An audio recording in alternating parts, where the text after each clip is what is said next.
Marcus Webb was having a perfectly normal Tuesday until he got abducted by aliens. Well, not abducted exactly. More like politely escorted via teleportation beam, which was somehow worse because they kept apologizing about the molecular discombobulation. "Dr. Webbington, we are deeply grateful you could join us on such short notice," said the creature that looked like someone had given an octopus a business degree and way too much authority. Each of its 6 arms held a different datapad, and it wore what Marcus could only describe as the intergalactic equivalent of a middle manager's suit. Marcus, who had been midway through mopping the physics building's 3rd floor at State University, still held his mop. He'd materialized in what appeared to be the galaxy's fanciest conference room, all crystalline surfaces and holographic displays that hurt to look at directly. Around him stood dozens of aliens who all looked extremely worried and extremely important. "You're right," Marcus said slowly, glancing around for hidden cameras. "This is some kind of flash mob thing, yeah? Jimmy from accounting put you up to this?" The octopus creature blinked all 12 of its eyes in sequence, which was deeply unsettling. "I am Chancellor Vroon of the Galactic Coordination Council. I assure you, Doctor, this is quite serious. We face an existential crisis." A being that looked like a floating crystal formation pulsed with agitated light. "The Omnithought Nexus has encountered a mathematical paradox. 47 star systems can no longer calculate hyperspace navigation coordinates. Trillions are stranded. Commerce has halted. We are on the brink of civilizational collapse." Marcus nodded slowly, still looking for cameras. The production value here was insane. These costumes must have cost a fortune. "Uh-huh. And you called me because?" "Because every computational expert in the known galaxy has failed," Vroon said, his voice cracking slightly with desperation. "Your species has a reputation for solving impossible problems through methods that defy all logical prediction. We need that chaos. We need human ingenuity." "Where are the cameras?" Marcus asked, peering behind a decorative pillar that seemed to be made of solidified starlight. "Is this for that new streaming show? The one where they mess with regular people?" The crystal being, who'd introduced itself as Chief Computational Officer Kix, made a sound like wind chimes falling downstairs. "Dr. Webbington, please. We have neither the time nor the luxury for humor. The Omnithought Nexus is the computational backbone of galactic infrastructure. Without it, we regress to pre-FTL civilization within weeks." Marcus looked at his mop, then at the aliens, then back at his mop. The aliens looked genuinely terrified. Either this was the best prank show in history, or he'd stumbled into something way above his pay grade. Considering his pay grade was $12 an hour plus benefits, that wasn't saying much. "Okay," he said carefully. "Let's say I believe you. Why me specifically?" "You are Dr. Marcus Webbington, yes?" Vroon consulted one of his datapads. "PhD in theoretical physics from Earth's Massachusetts Institute of Technology. Author of 17 papers on quantum computational paradoxes." "Sure," Marcus said, because correcting them seemed like a lot of work and he was curious where this was going. Also, the buffet table in the corner looked amazing. Were those tiny sandwiches floating? He'd never seen a sandwich achieve independent flight before. Vroon visibly relaxed, all 6 arms sagging with relief. "Then we are saved. Come, Doctor. The Omnithought Nexus awaits your genius." Marcus Webb, janitor, followed the aliens towards certain doom while wondering if that buffet had any of those little quiches he liked. The procession to the computation chamber felt like a funeral march, if funerals were accompanied by the hum of reality-bending technology and the quiet sobbing of a species called the Methodians, who apparently wept in mathematical proofs. "Before you attempt the problem," Vroon said gravely, "you should know the caliber of minds that have already failed." A holographic display flickered to life, showing an alien that looked like a geometric impossibility given flesh. "This is Grand Mathematician Priel. She thinks in 12 dimensions simultaneously and once calculated the exact probability of every possible universe. She spent 6 hours with the problem before declaring it offensively impossible and retiring to become a gardener." "Harsh," Marcus said. The display shifted to show what appeared to be a brain in a jar, except the brain was on fire.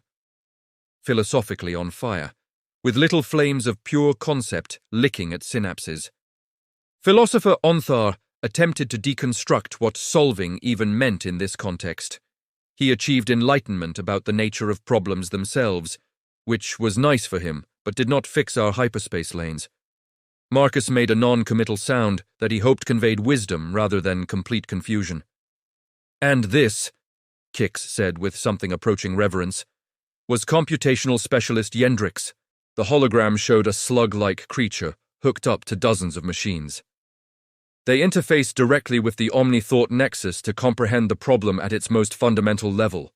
Their consciousness achieved perfect unity with the paradox. "Did that work?" Marcus asked.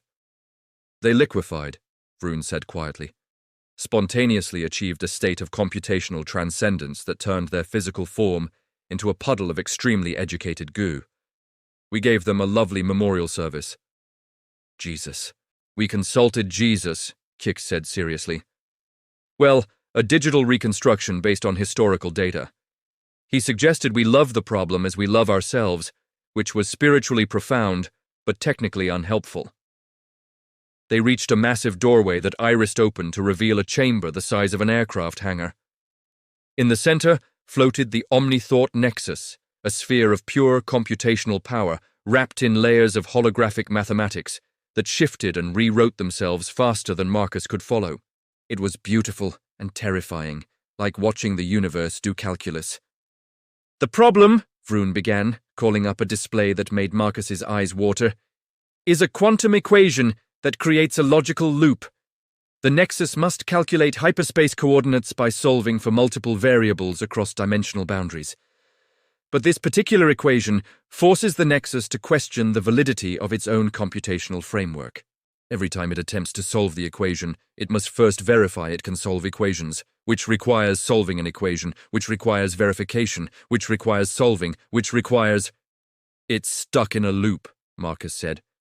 "An infinite recursive paradox," Kix corrected, as if the distinction mattered.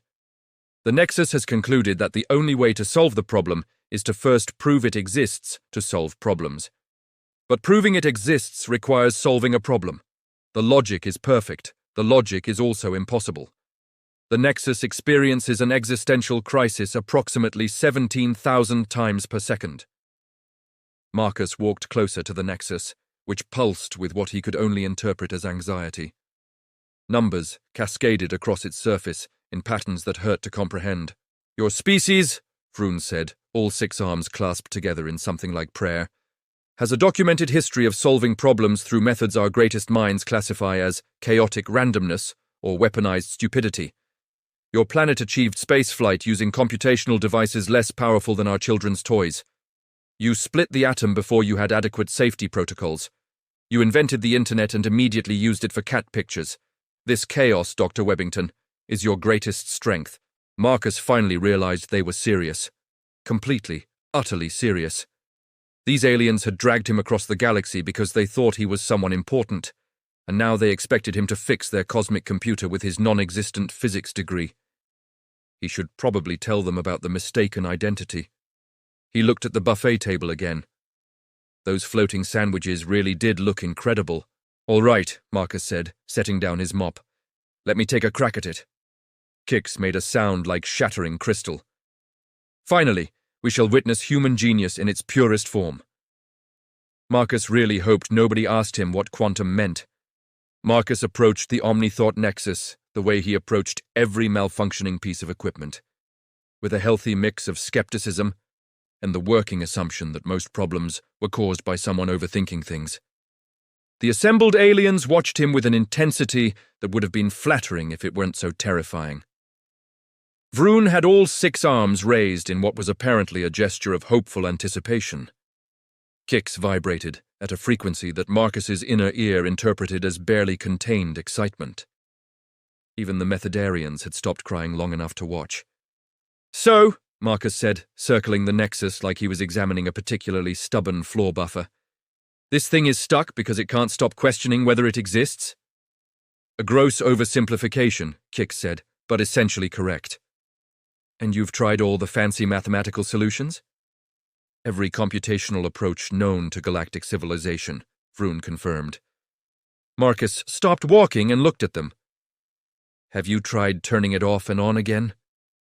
The silence that followed was so profound that Marcus could hear what he assumed was Kix's crystalline heart shattering. Blasphemy! Kix shrieked, their entire form flashing angry red. The Omnithought Nexus has run continuously for 3,000 years.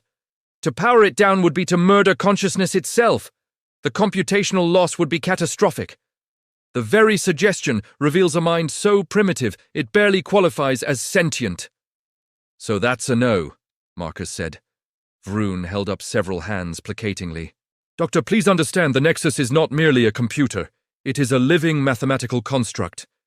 Shutting it down would erase centuries of learned optimization. We would need decades to restore it to current functionality. Right.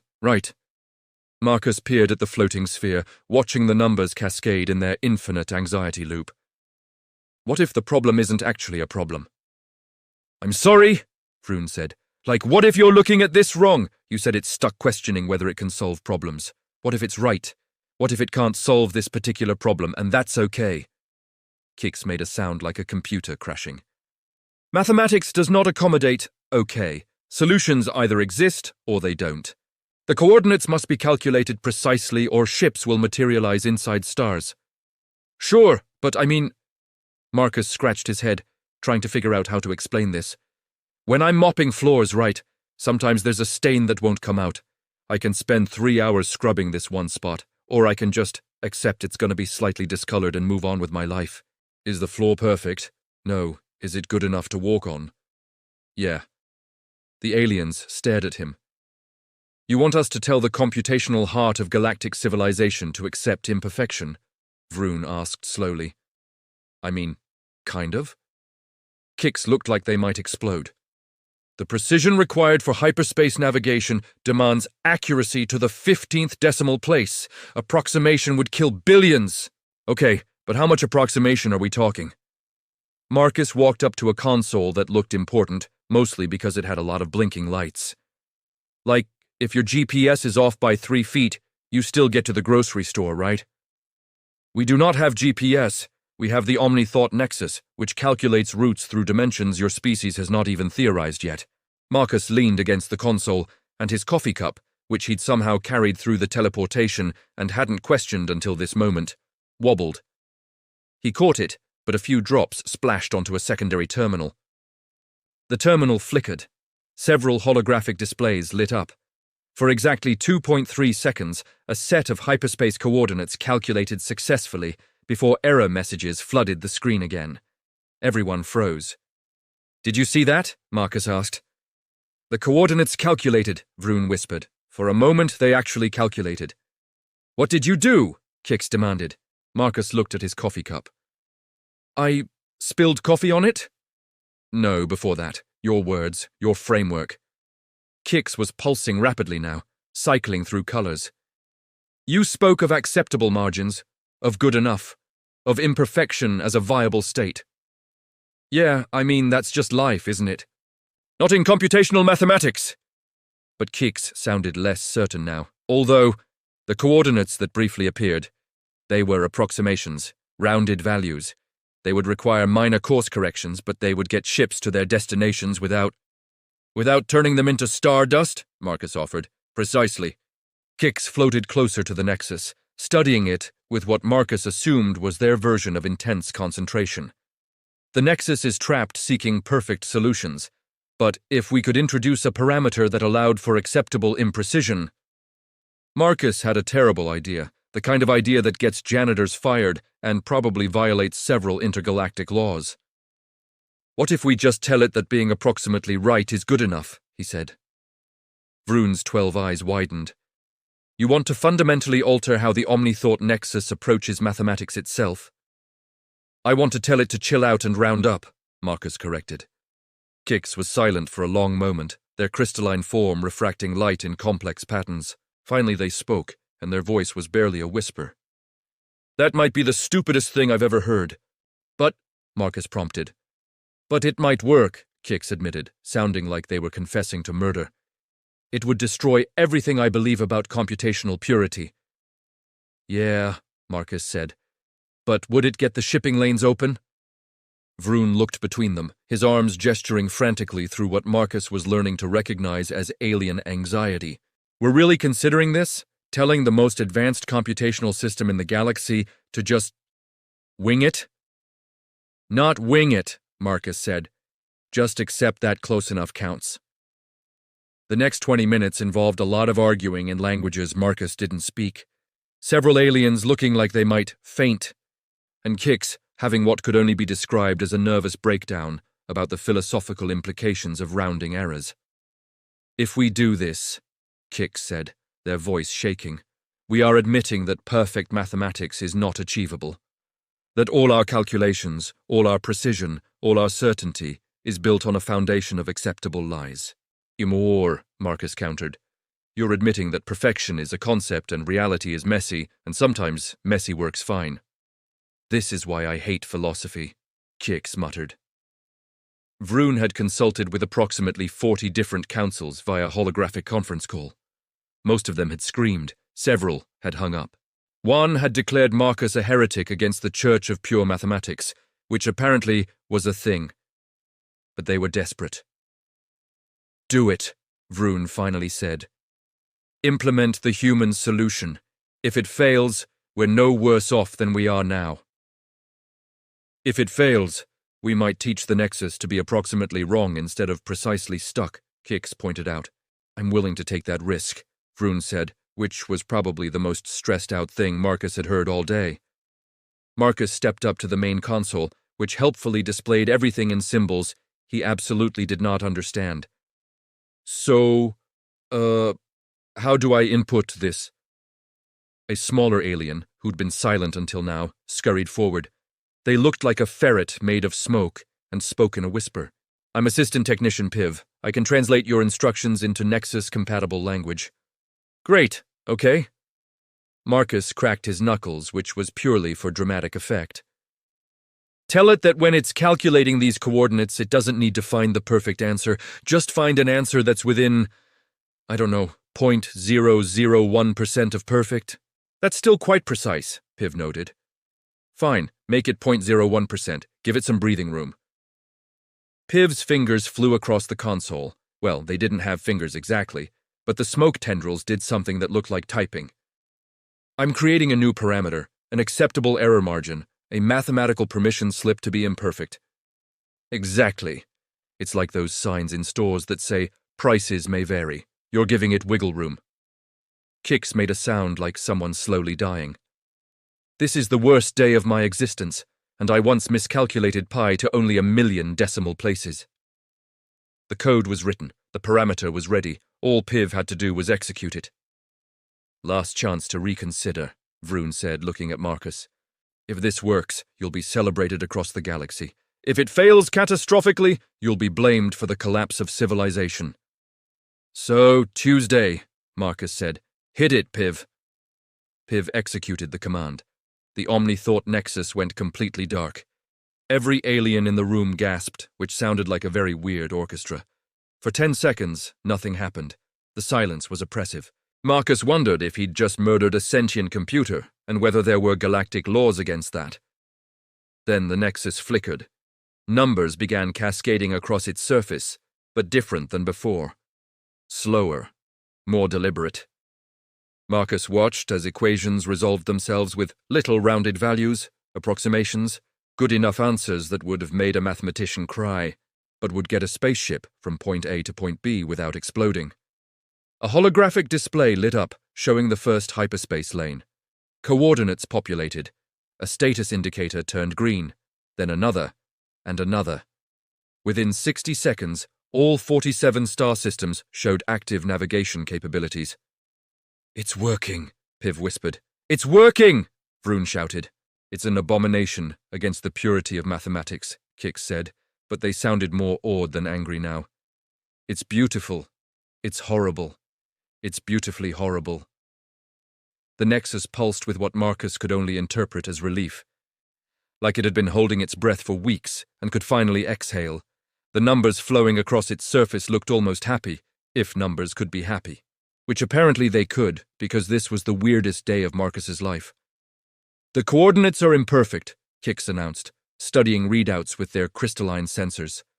They require minor course corrections during flight. Ships will need to adjust trajectories by fractions of a degree. But they work, Marcus asked. They work, Kix confirmed, and they sounded like they might cry. In centuries of computational theory, undone by telling a computer it's okay to round up. Sometimes the best solutions are the dumb ones, Marcus offered. Vroon rushed forward and grabbed Marcus in a six-armed hug that was surprisingly gentle for an octopus alien. You've saved us, Dr. Webbington. You've saved trillions of lives. Marcus patted one of the arms awkwardly. Just happy to help. That's when the door to the computation chamber opened, and a very confused human walked in, carrying a briefcase and wearing an actual suit. Sorry I'm late, the man said. Traffic was murder, and your teleportation beacon took me to the wrong building first. I'm Dr. Marcus Webbington. I believe you called about a computational crisis? Every eye in the room, and there were a lot of eyes, turned to look at Marcus. Marcus the janitor. Marcus the not doctor. Marcus, who was still holding his mop. Oh, Marcus said. Right, so funny story. The next few minutes were what Marcus would later describe as impressively chaotic, and what Vroon would officially document as a diplomatic incident of unprecedented awkwardness. Dr. Marcus Webbington, the actual doctor, stood in the doorway looking between his apparent doppelganger and the celebrating aliens, with an expression that suggested his brain was attempting to process several conflicting realities at once. I'm sorry, Dr. Webbington said slowly, adjusting his glasses. Could someone explain why there's a janitor holding my welcome reception? Janitor. Kix's voice hit a frequency that made everyone's teeth hurt. You are telling me we just revolutionized galactic computational theory based on the advice of a janitor. I mean, I have some college credits, Marcus offered weakly. Vroon had gone through several color changes that Marcus's human eyes couldn't properly interpret, but which he assumed meant something along the lines of extreme distress. All six arms were gesturing wildly, each holding a different datapad, all displaying what were probably very concerning error messages. Let me understand this correctly, Vroon said with the calm of someone standing on the edge of a complete breakdown. We teleported the wrong Marcus Webb. We explained our most critical crisis to a maintenance worker, and we implemented his solution, which has now propagated across 47 star systems and cannot be easily reversed. That about covers it, yeah, Marcus said. Dr. Webbington stepped forward, squinting at the Nexus displays. What did you do? These calculations are using approximation functions. That's completely inappropriate for hyperspace navigation. The error margins could compound over long distances and cause serious miscalculations. Actually, Piv spoke up quietly, pulling up several screens of data. The error margins are self-correcting. The minor course adjustments required during flight allow for real-time optimization. Ships are reporting smoother transitions and lower energy consumption than before the crisis. That's impossible, Dr. Webbington said. That's what I said, Kix shrieked. This entire situation violates every principle of computational mathematics. The Nexus was designed for perfection, not adequacy. But it works, Piv insisted, showing more confidence now. The shipping lanes are open. Commerce has resumed.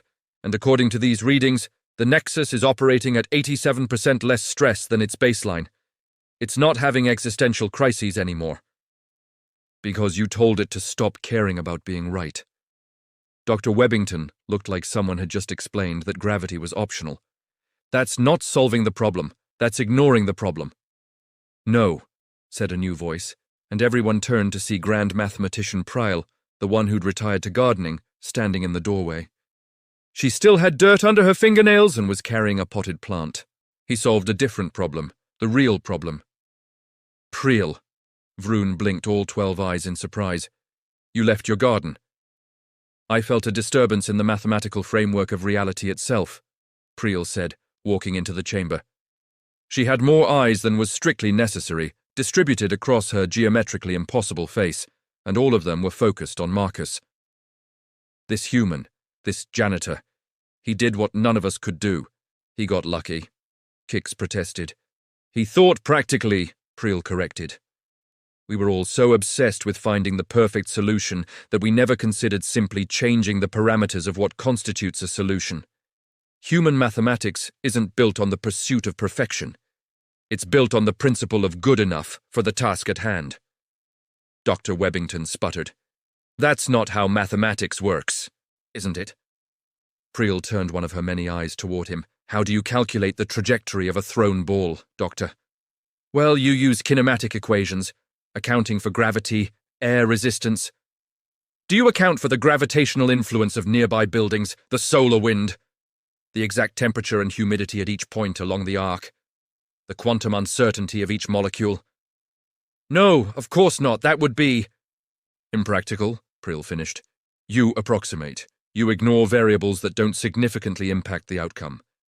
You accept good enough because perfect is impossible. Every civilization eventually learns this truth. We simply forgot it when we built systems too precise for their own good. Philosopher Onthar, who'd apparently been summoned via hologram, flickered into view. Their brain in a jar was still on fire, but it seemed like a peaceful fire now. This is what I tried to explain. The problem wasn't mathematical, it was philosophical. We taught the Nexus to worship perfection, and perfection is the enemy of function. This is madness, Dr. Webbington said, but he sounded less certain now. This is humanity, Vroon said, looking at Marcus with something approaching wonder. Your species builds everything on approximation. Your constants aren't even constant. You round pi to 3.14 and call it a day. You measure in feet and inches, systems so arbitrary they make our mathematicians weep. And yet you've achieved wonders, not despite your imprecision, but because of it. Marcus shifted uncomfortably. Look, I was just trying to help. I figured if I broke something, it was already broken, so what's the harm? The harm, Kix said, but they'd stopped vibrating angrily, and now just sounded tired. Is that you've proven 3,000 years of computational theory partially wrong? Do you understand how devastating that is to my worldview? Pretty devastating, Marcus guessed. Extremely devastating. I'm going to need therapy, and possibly a garden. I have extra seeds, Priel offered. Vroon finally lowered all 6 of his arms, a gesture of acceptance. Well, regardless of the unorthodox circumstances, the problem is solved. The Nexus functions. Lives are saved. We owe you a debt, Marcus Webb. The janitor, Kix added, still sounding bitter. The janitor who solved what our greatest minds could not, Vroon corrected. I propose we honor him officially. Oh, that's really not necessary, Marcus started. Too late. I'm declaring you an honorary genius of the Galactic Council. Vroon pulled out what looked like a medal made of crystallized mathematics. This is the Medal of Approximate Excellence. You're the first recipient because we just invented it. Marcus took the medal. It was surprisingly heavy and hummed slightly, as if it contained equations that weren't quite sure what they were calculating. Does this mean I can go home now? Marcus asked. After the press conference, Vroon said. The what? 3 weeks later, Marcus sat in his usual bar on Earth, nursing a beer and trying to explain to his co-worker, Derek, why he'd been missing from work. So you're telling me, Derek said, signaling for another round, that you got teleported to space, pretended to be a physicist, fixed an alien supercomputer by telling it to relax, and got a medal for it? That's the short version, yeah, and I'm supposed to believe this because... Marcus pulled out the Medal of Approximate Excellence. It still hummed with mathematical uncertainty, and in Earth's atmosphere, it occasionally displayed holographic equations that made passers-by stop and stare. Derek picked it up, examined it, and promptly dropped it when it whispered the secrets of 12-dimensional geometry directly into his brain. Okay, Derek said, rubbing his temples. So that happened. They sent me home after the press conference. Chancellor Vroon gave a whole speech about human ingenuity and the power of practical thinking. Priel started a movement called Good Enough Mathematics. Kix is apparently writing a book called The Lies We Tell Ourselves About Precision. It's a whole thing. And Dr. Webbington? Oh, he's furious. The aliens keep calling it the Webbington method, and he says it's ruining his academic reputation. Last I heard, he was writing 17 papers trying to prove that approximation doesn't work, except it keeps working, which just makes him angrier. Derek laughed, then stopped. Wait, if they can teleport people, why don't they just come back for you? Thank you properly? As if on cue, Marcus's phone rang. Except it wasn't his phone. It was the communication device Vroon had given him, which looked like a phone but occasionally achieved sentience and had opinions about his ringtone choices. Webb here, Marcus answered. Vroon's face appeared in holographic miniature above the device. All 6 of his arms were gesturing frantically. Marcus! Thank goodness! We need your help again. Marcus felt something in his chest sink. What's wrong now? It's our weather prediction system. It's too accurate.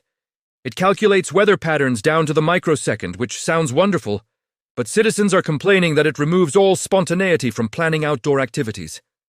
They say life has become boringly predictable. We've had protests. Marcus stared at the tiny holographic alien.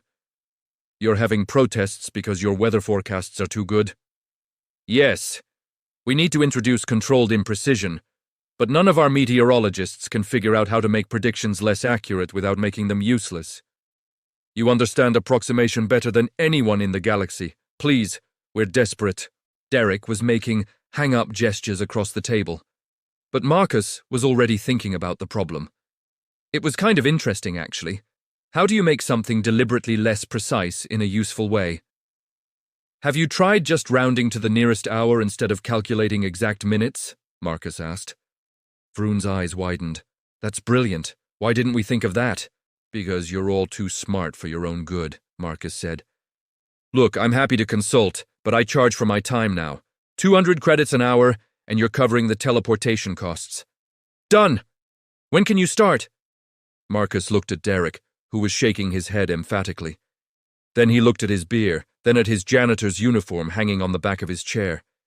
He thought about going back to mopping floors versus being the galaxy's go-to consultant for over-engineered alien problems. Give me a week to clear my schedule, Marcus said. And Vroon?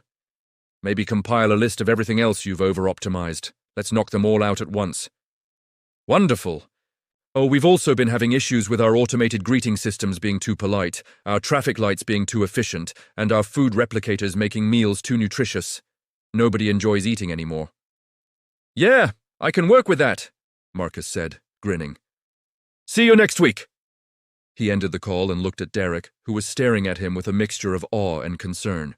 You're really going back? Derek asked. Someone has to teach the galaxy how to half-ass things properly, Marcus said, raising his beer. Might as well be the guy with the mop. Derek clinked his bottle against Marcus's. To half-assing things. To good enough, Marcus corrected.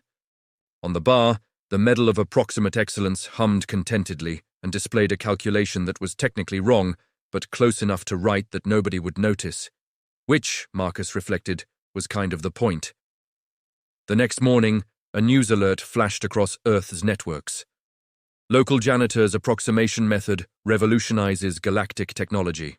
The article explained how the Webbington method, Marcus still felt bad about that part, had been adopted across 17 different civilizations, improving everything from traffic management to crop growth optimization. Dr. Marcus Webbington had filed 43 formal complaints. Grand mathematician Prill had opened a university called the Institute of Practical Imprecision. And somewhere in the depths of space, the Omnithought Nexus calculated coordinates that were approximately correct, felt approximately good about it, and didn't have a single existential crisis all day. Marcus looked at his mop, then at the teleportation beacon coordinates Vroon had sent him, and smiled. Sometimes the best solutions really were the dumb ones. And sometimes the janitor saves the galaxy by accident, which was good enough for him.